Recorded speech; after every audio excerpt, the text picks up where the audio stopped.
Hello everybody. बेटा class 9 की worksheet आ गई है हिंदी की 26 अगस्त 2020।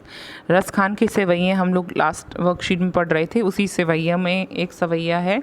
प्रस्तुत सवैये में रस खान जी ने गोपियों का श्री कृष्ण के जी के प्रति प्रेम व्यक्त किया, जिसमें गोपियाँ कृष्ण की प्रत्येक वस्तु से प्यार करती हैं। गोपियाँ कहती हैं, मोर पंखा सिर ऊपर राखी हूँ, यानी कि सिर पर मोर पंख रखा हुआ है।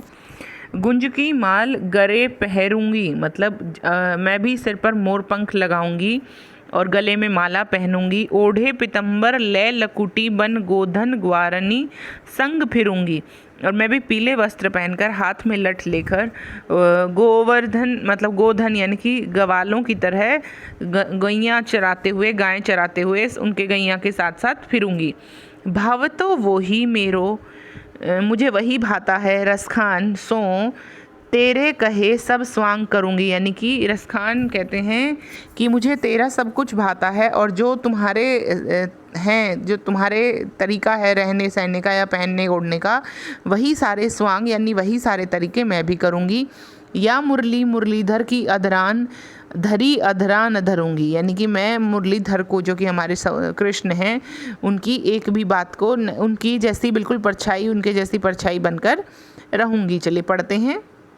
मोर पंखा यानी मोर से बना मुकुट, राखी हूँ मतलब रखूँगी, गुंज मतलब जंगली पौधे का छोटा सा फूल, गरे मतलब गले में, पहिरोंगी मतलब पहनूंगी, पीताम्बर मतलब पीला वस्त्र, गोधन गाय रूप, ग्वारनी ग्वालिन भावतो मतलब अच्छा लगना है, भाता है मुझे, वे ही जो कुछ, स्वांग मतलब रूप धारण करना, मुरलीधर मतलब मुरली को धारण करने वाले श्री कृष्ण, अधरा मतलब होठों पर धरूंगी मतलब रखूंगी।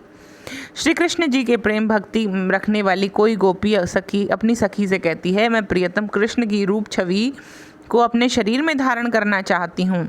इस कारण मैं अपने सर पर मोर पंखों का मुकुट धारण करूँगी और गले में घुंघूची की वनमाला पहनूंगी।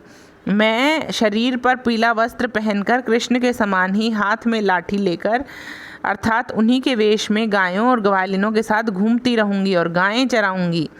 जो जो बातें कृष्ण को अच्छी लगती हैं वे मैं सब करूंगी और कृष्ण की तरह वेशभूषा, स्वांग, दिखावा, व्यवहार आदि करूंगी। रसखान कवि के अनुसार उस गोपी ने कहा कि मैं मुरलीधर कृष्ण की मुरली को अपने होठों पर कभी धारण नहीं करूंगी, सिर्फ मुरली को कभी धारण नहीं करूंगी, यानी मुरली प्रियतम कृष्ण को बहुत प्रिय है, तो मुरली को होठों पर लगाने का हक सिर्फ श्री कृष्ण का है और वही उसमें मधुर तान सुना सकते हैं। मैं मुरली को धारण नहीं करूंगी। प्रस्तुत पद्यांश के अनुसार गोपी क्या क्या धारण करने को तैयार है, देखिए क्या क्या धारण करने को तैयार है। गोपी सिर पर मोर पंख मुकुट धारण करने को तैयार है, गले में घुंघूची की वनमाला पहनने को तैयार है, पीला वस्त्र पहनने को तैयार है, हाथ में लाठी लेने को तैयार है, ग्वालिनों की तरह घूमने को तैयार है। ये सब करने को है तैयार है। वो श्री कृष्ण की तरह वेशभूषा और स्वांग करने को भी राजी है। अगला क्वेश्चन कहता है, अगला प्रश्न कहता है, गोपी मुरली को अपने होठों पर क्यों नहीं रखना चाहती हैं। देखिए यहाँ पर लिखा है, रसखान कवि के अनुसार गोपी ने कहा कि मैं मुरली कृष्ण की मुरली को अपने होठों पर कभी धारण नहीं करूंगी। आशय यह है कि मुरली प्रियतम कृष्ण को बहुत प्रिय है, मुरली को होठों से रखाने का अधिकार सिर्फ कृष्ण का है, वे ही उससे मधुर का तान सुना सकते हैं, इसलिए मैं कभी भी मुरली को अपने होठों से नहीं छूऊंगी। जिस पंक्ति में कवि रसखान जी का नाम आया उस पंक्ति को लिखे। देखिए तीसरी पंक्ति में यहाँ पर रसखान जी का नाम आया है, भावतो वो ही मेरो रसखानी सो तेरे कहें सब स्वांग करूँगी, मुझे तुम ही भाते हो और तुम्हारे जैसे मैं सारे स्वांग करूँगी, तुम्हारे जैसा रूप धारण करूँगी। प्रस्तुत पद या शब्दार्थ में से अपनी पसंद के किन्हीं 5 शब्दों को का प्रयोग अपने वाक्यों में कीजिए। 5 वाक्य आप बनाइएगा, 5 शब्द मैं आपको देखती हूँ। देखिए पहला शब्द हो सकता है, पहला शब्द मोर पंख से बना सकते हैं। पीताम्बर, पीले वस्त्र पहनने वाला, यानी कि पीताम्बर किसको कहते हैं, श्री कृष्ण को। गोधन मतलब गाय धन, ग्वालिन को इस्तेमाल कर सकते हैं, ग्वालिन। स्वांग करना, मुरलीधर, इन सब शब्दों का प्रयोग करके आप बहुत सुंदर सुंदर शब्द बना सकते हैं। जैसे कि देखिए मोर पंख, श्री कृष्ण अपने सर पर मोर पंख धारण करते हैं, हो गया।